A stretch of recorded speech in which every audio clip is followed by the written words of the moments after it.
Hey, good morning, everyone. Welcome to Fuel for Success. This is where all the cool kids hang out. Thanks for being with us here this morning. There's just no resource on the internet like this. Um, every single day, Monday through Friday, we get together for a half an hour. We talk about the things that help us be successful in life. And you know what, Matt? I'm learning so much from you, from our viewers, from even, there's a process of teaching that helps you understand things. And I'm constantly, how when you start to, well, first of all, how are you doing this morning?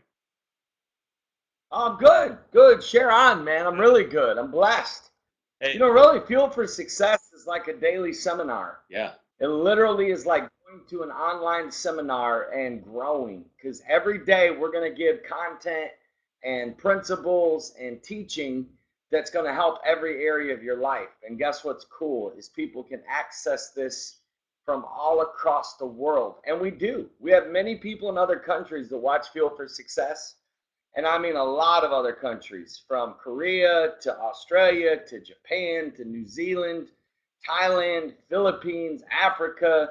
Literally the list goes on. Of the Ecuador, the amount of people that are watching from across the world. I wish I could say hi in other languages to all of you out there in Germany. How would you say hi in Germany?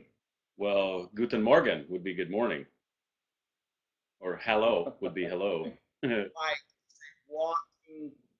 Mike can do anything. Ah, Literally, if I said, Mike, can you juggle real quick? He would just grab three balls and start juggling. well, that I would do, but I can't do anything. Hey, Joe, Al, and Carol are all right. Joe, I am tired. My hat has been on backwards a lot, and it's been a long week. This is like my fifth or sixth straight day of hat on backwards focus. So sometimes you just got to get it done. But hey, Matt, what I was going to share was, it's like a lot of things when doing this show, and I begin to look at things a little bit differently, knowing that today, just like every Tuesday, we're going to talk about wealth and finance. And last night, I had to take a little break from my regular work, and we went out to our church camp, Camp Galilee, that's right here in the Minnesota district, which is 40 acres, gorgeous down on. It's like this private setting out on Gray Cloud Island in the Mississippi River. It's an amazing place. It's almost magical, and I certainly don't mean that in a pagan way, but you know what I'm saying. It's just a wonderful place to go. And as I was at, it's our local assembly has the job of cleaning the kitchen before the camp starts. So it's a 2 day process. We're out there for 4 or 5 hours doing the cleaning last night, which is a lot of work. But as I'm out there and I'm looking at, this campground's been there for decades, 70 years, something like that, and I'm thinking about the effort and everything that you know 70 years ago that men poured into that place, men of God that just made sacrifices and and the legacy of that place. How many people have been blessed by being there? How many people have just has changed their life? And I realized that it's impossible to really have a massive impact without having good financial stewardship. And I thought, how much money and finances did it take? Yeah, there had to be a vision. Yeah, there had to be a lot of work, but they had to be good stewards of their money to make that happen. And you and I know that now, starting a movement with Mission 25, that there has to be good financial stewardship, and without money, it's impossible to really make massive impact and change in the world. And sometimes we get that messed up. And you've talked about the energy of money. We'll probably talk about it a little today, but that's one of the things that sometimes we have a negative mental attitude about money. But you got to realize that financial stewardship and the power of money is to be able to change lives. That's actually a really good analogy, and I agree with that. Like I tell people all the time, never criticize money because the money is the answer. Money builds hospitals, money Right. feeds the poor, money sends your kids to school, money literally pays doctors to be able to save lives. I mean, the list goes on and on. Money is the answer. So never, if you have any bad negative thoughts about money, you have to change them now, today. And I love what you said about good stewardship. I don't think people understand, Mike.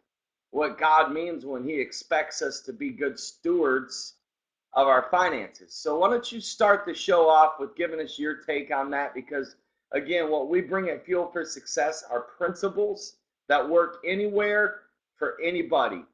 So I know stewardship is a big principle. I Yeah. believe in it. Tell me your thoughts on that, my friend. Well, it comes down to the basic understanding of what a steward is, the reality is, as Americans, sometimes, especially some of the biblical concepts, are hard for us to understand.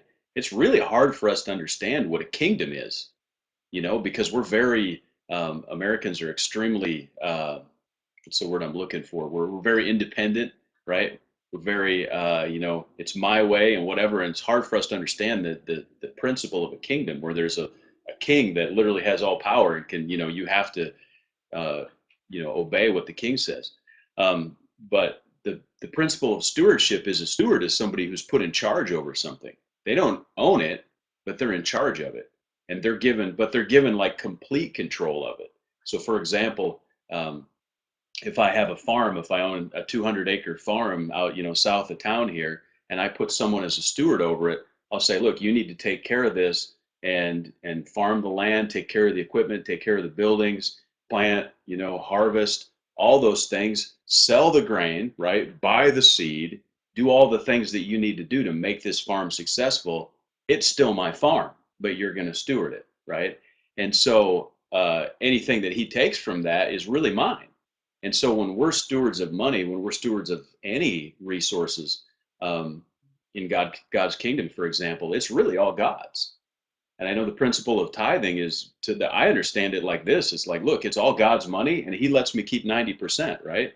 Which is pretty good of him. So Look at. so if I own a 200-acre farm and corn is going for $6 an acre or $6 a bushel, and he's pulling 100, it's a lot of money, right? He's pulling a lot of money out of that thing. If I'm letting him keep 90% of that money, I'm a pretty good master because I'm giving him a pretty big cut of what he's taken off that farm. And so that's the principle, the basic principle of stewardship, where we're really just managing something that's not ours to begin with, and that is exactly the way that it works. Hmm. Very good. And I love the scripture that says, if you're not, if you, those that are faithful in little will be made ruler over much. I've always believed that how you manage $20 shows God how you'll manage $2,000. And I believe in everyone's life, there's a money test. And that money test is A, are you going to have integrity? And B, are you going to be a good steward of it and not waste it? See, a lot of people don't understand that wasting money is dishonoring money and preventing money from more money coming into your life. And that's why we've actually dedicated a show every single Tuesday to talk about money and finances and wealth, because it's the answer of our life. And a lot of people need to be reprogrammed right here financially about money and how to develop a good relationship with money, a good energy with money, and really how to be a good steward. More money is not always the answer. Right. I believe the answer is good stewardship, and I believe anybody can get out of debt, and I believe anybody can be financially successful. I just believe that there are some core principles that we all need to follow if we're going to have financial wealth.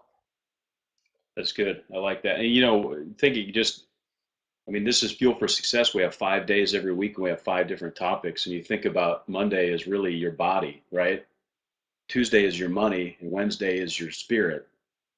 Those things, and then we get to relationships on Friday, and Thursday is the success that you have in Money as well. business. Yeah. So you think about that. I mean, is I defy anyone on here to say that money doesn't affect their life in a fundamental and core way every single day. It does. Mm, It's one of the prime I driving believe. forces of our lives. Well, when you consider the fact that money is the number one cause of divorce, Yeah, think about that. Like 50% of today's marriages are failing, and the number one cause of that is money. And I blame parents and school systems and anybody that shaped our kids Listen, if you're not teaching your kids at the age of 5 basic money principles as they grow up, teaching them how to manage money, then you're really doing them a disservice. You're actually, believe it or not, it's like you would never think of not taking your kid to the dentist, or never think of not, like, you know making sure your kid went and got its checkups. Like, you have to, as a parent, teaching your kids the right money principles is probably top priority, and you've got to start young and develop the right habits within them. I remember one time a couple years ago, Caleb had gotten his allowance, and he couldn't find it. Like, I knew where it was, and so he couldn't find it. And so I sat him down and I said, "Well, where's your money at?" And he said, "I don't know, Dad." He said, "I thought I put it over here." I said, "You know what? I'm actually going to teach you a really life-changing principle that you're going to need to know until you're 90. You always need to know where your money is. Always. This business of not knowing, or I'm not sure, Dad, I can't." I said, "Caleb, you need to develop a process that you keep your money in this particular place at all times, and you know exactly how much you have." So it was a life-changing teaching moment for him, to not be careless about money and just be nonchalant. "Oh, I'm sure my dad knows where it is." No, you need to know where it is, and you need to know how much you have. So, good little principle for the little kid. Well, that relates really well to the concept of stewardship, because the other thing that I think a lot of people miss about stewardship is the responsibility part of it. Going back to my analogy, if I give someone stewardship over my 200-acre farm, they're responsible for it. Nobody else is. And so the success or failure of that farm is completely on them. It's not on me. And, you know, we live in an age where responsibility isn't necessarily taken as well as it maybe was a decade ago. Um, Mm, very good. wow, that's a powerful concept. You see what Joe just said? Every foreclosed property he's ever been in has change all over the floor, demonstrating that they did not have a system to care for their money. Actually, means that they Wow. didn't have respect for money as well. Yeah, totally. Like, I really believe you should know where all of your money is. And I agree with you. People that have change carelessly in places. I had a friend that would have, like, small checks, like $10 checks. Like, maybe he overpaid his insurance, and maybe he, got a check from his grandma or whatever. Just smaller checks, and he would never cash them. And I remember we were sitting there talking about money, and I said, "Hey, why don't you cash those small checks?" He was like, "Oh," he goes, "it's just, it ain't that much, and it almost ain't worth my time to go to the bank." I said, "You know something? Your concepts are wrong. Like, how you value a penny, that's why I never walk past a penny. Like, I literally will stop traffic to pick up a penny, because I respect money. Like, whoever wastes a penny, like, most millionaires would never waste a penny. Like, millionaires do not waste, and that's how they got wealth. Broke people waste. Broke people never check the prices. Broke people, they throw money away carelessly. They don't value it. They walk past pennies. You know what I'm saying? It's just like, I believe in giving good tips, okay? I believe in it. So I want you to hear what I'm about to say. But when you go to all these places nowadays, they got these little cups where most people just, like, throw their change in it, right? I don't do that unless my intention is to give a tip. Right. I don't just throw my change because I don't want to have change in my pocket. I love the feeling of change in my pocket. Love to put my hands in there and feel it, and go home and put it in my change cup. I You know what I'm I have saying? a So, question for you. If, let's say, you have three quarters, two nickels, and a couple dimes in your pocket, will you take the change out of your pocket and stack it according to size and then put it back in your pocket? all the time, man, just out of habit. I'll tell you another Guilty. thing I do. If something comes, I also have a philosophy that I never spend change ever. So if I'm at the store and it's like $1.27 and I got 27 cents in my pocket, I'll just pull out two ones because I want more change. You know what I'm saying? Okay, So I know that's kind of psychotic, but it's me. okay, that's weird. No, it's Yeah. not weird. Actually, do the change jar. You'd be surprised how much money you can.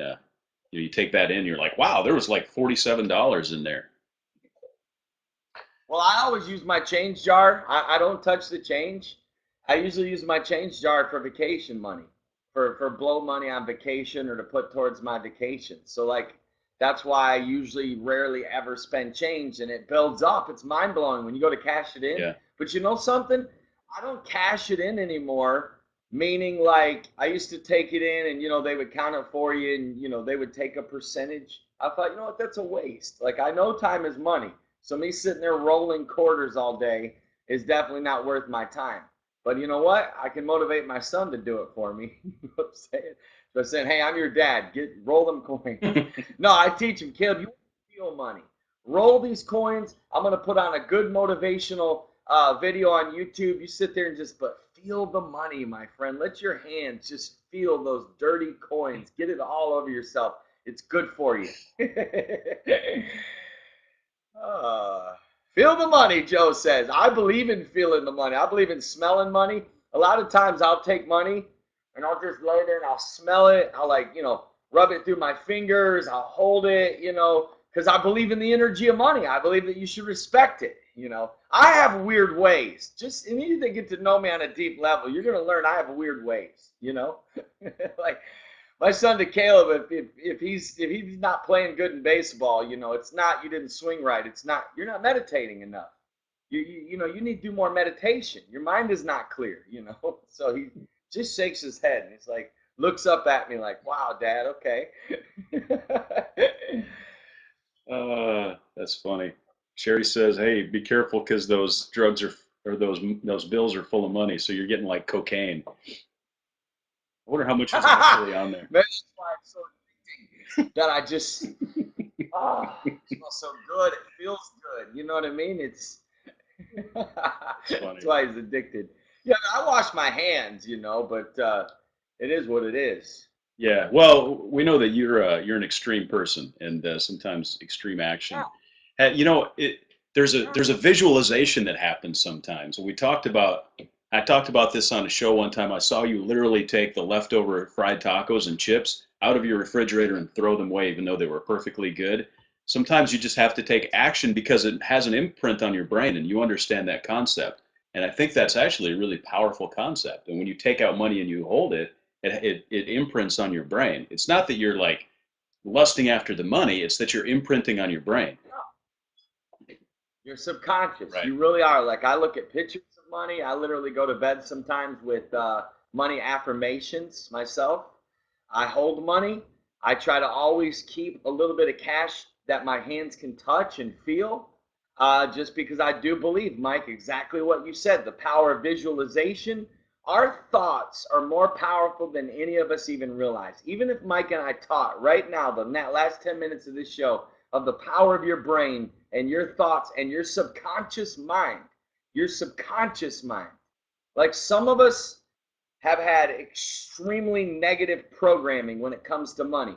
So you've got to reprogram your brain or you'll always end up with financial struggle, always, until you reprogram your brain and your subconscious mind and your energy about money, you'll always struggle. Believe me, I know, I've lived it because I grew up with negative programming about money. Right. I had people that I was surrounded with that had negative programming about money, and it affects you.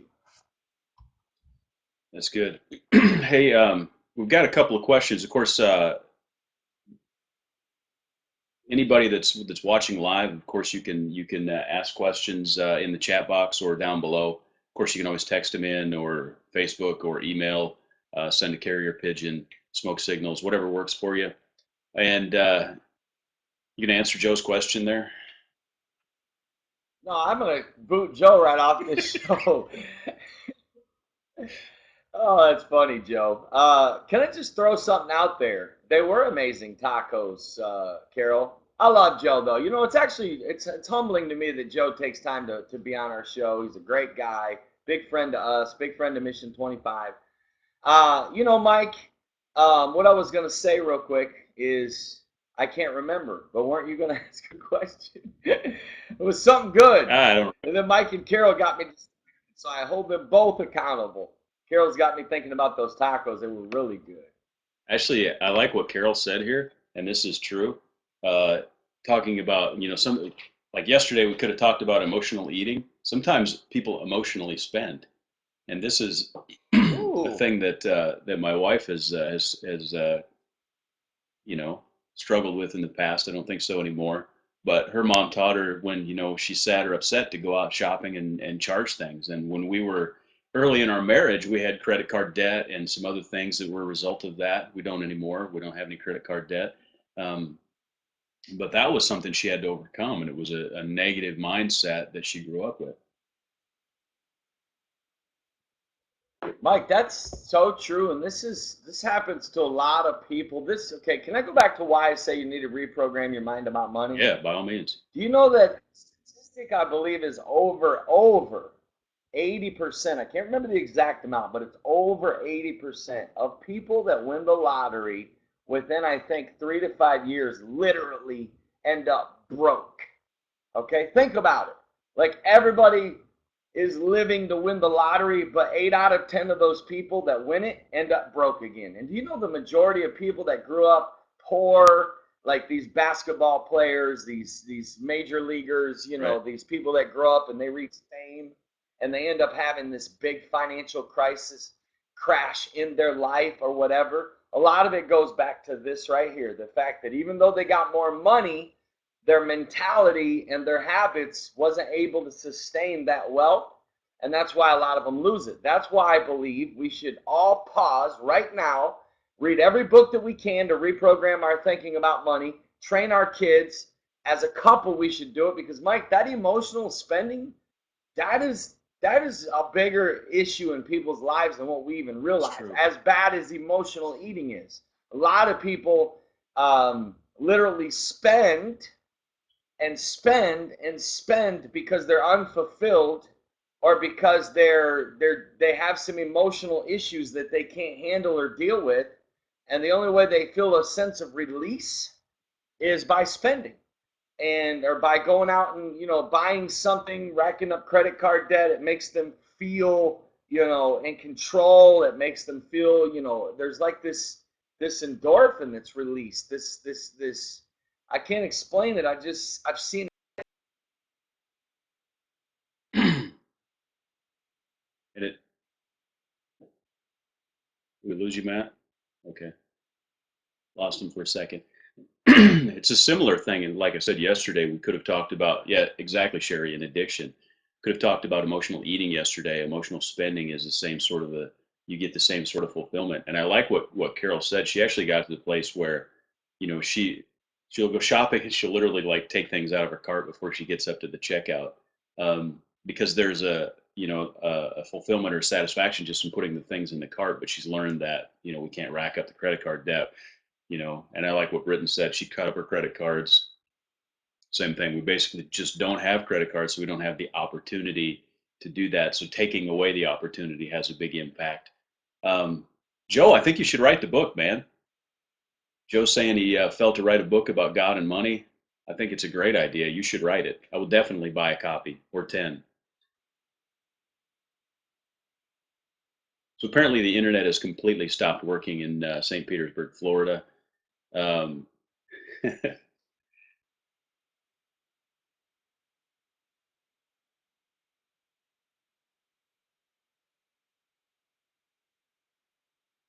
I just now saw your question, Joe. I'm going to pop it up here real quick. Um, what do you think God allows money to limit things like church growth or even ministries like Mission 25? That's a great question. I think one of the reasons is that there's something about the struggle itself.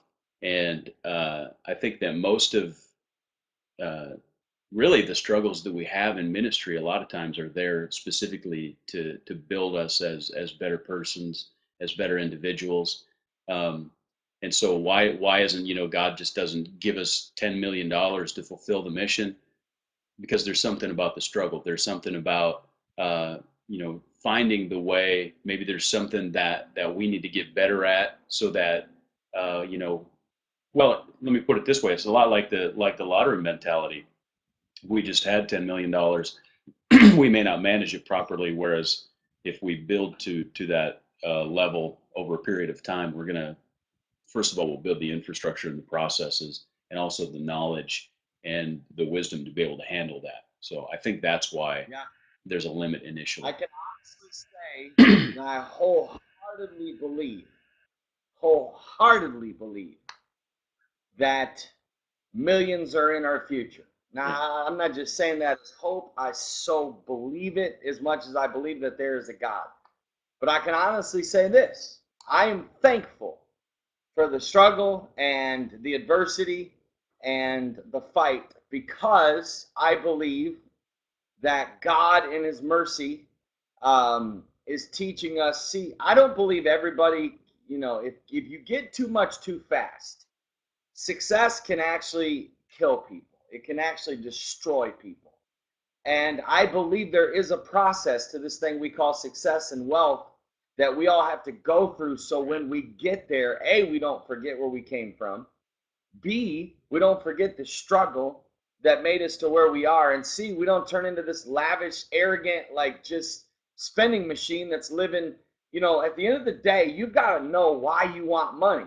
Until you answer why do I want money? If there's any ego or arrogancy or selfishness attached to that, then you're hindering the flow. Money is like a river, and you stop that river when you have those kind of issues still within your own self. Sometimes you go through what you go through with finances because God is setting you up for wealth, not holding it from you. He's preparing it for you and preparing you to be able to handle it. That's why you've gone through the struggle. That's why you've had to sleep in your car. That's why you've lost everything. That's why you went broke. When you stepped out and you took a risk, you went broke.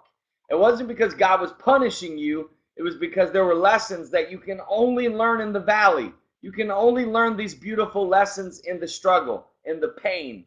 And just when you're in that pain and it's tight, and man, you can barely even afford to, it's tough when you're like taking $2 into the gas clerk and you say, I need $2 on pump one, please. And he just kind of looks at you, just like, come on, man, I'm fighting. It's going to get me another couple miles, man, until the sale comes through, And so hey, if you've ever been there, then I'm sorry, but I've been there a few times, my friends. Or you put the debit card in the gas pump and you go, approved. Yeah, you like won the lottery.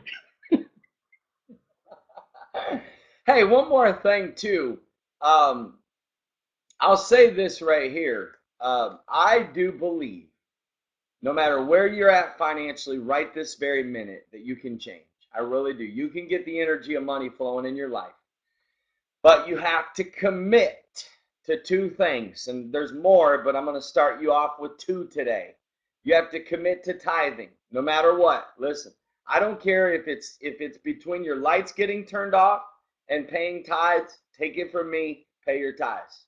Just trust me on this. Just do it. No matter how scary it is, pay your tithes. No matter what, pay your tithes. No matter how, if you got $59,000 in debt and the IRS is coming after you, pay your tithes. Second thing I would say is save. From this day forward, literally from today forward, every time you get a financial increase, save something. Literally put it away and don't touch it. I'm talking, if your grandma sends you $20 today, then you find a way to break that 20 and put 2 to 5 away. Just put it away. I'm telling you, these two habits of tithing and saving, I have learned from people that I have met that were multi-millionaires, what I've studied, what I've experienced in my own life when I have watched money just come from the middle of nowhere, is when I've been tithing and saving. There's more blessing and more financial prosperity when I do those two things consistently. Just stay consistent with it. Stay patient.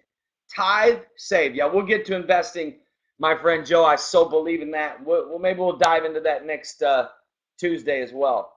But those two principles start today, my friends. Be a fanatic about putting back. Literally, if you got a $5 increase, put away something.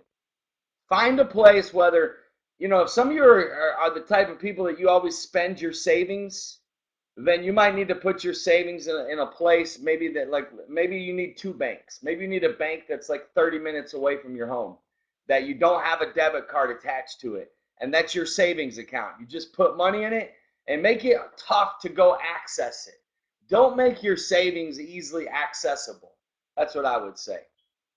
So there we have it. That's good stuff. Great show today, Matt. Thank you. Well, great as well, my friend. I enjoyed it. And you know what's funny? I'm not even kidding. I literally 2 seconds before I got cut out, I was about to give a shout out to Spreecast. I was literally about to say, wow, we've gone like 3 days without anything being dropped. And I'm still giving a shout out to Spreecast. I'm still giving a shout out that I only got cut out once today. That's awesome, man. It's Joe. You gave the secret code to cut me off, didn't you? They still haven't fixed the problem. I just found a workaround. So, but Ooh. at least we have a You got to workaround. get some cash in your pocket, my friends. Get cash in your pocket. Put some money in your pocket. Always keep money on you. There's an energy of money. Keep it with you. I love you. Believe in you. We'll see you tomorrow morning. Tomorrow morning, Mike. Tomorrow morning at 9 a.m., baby. We're going to be talking about spirituality. I think we need to make sure Joe and Carol's on that show, because tomorrow's about spirituality. They both could use a little bit here after their antics today. I agree. Awesome. I appreciate you, buddy. You're a great man. I appreciate your friendship. We'll see you tomorrow at 9 a.m. Fuel for Success. Please, friends, again, this is all about giving value to humanity. So if this is valuable to you, pay it forward. Give it out. Give your friends, give your neighbors it. Tell your neighbors. Tell your neighbors today. Bob, hey, listen, have you heard of Fuel for Success? No, Bob, listen. Go to fuelforsuccess.tv and watch these guys. Spread it across the world, my friends. Tell people about it at Walmart. Hear me? Tell your dentist about it. Tell everybody you know about it. Fuelforsuccess.tv. We'll see y'all tomorrow at 9 a.m., my friends. God bless.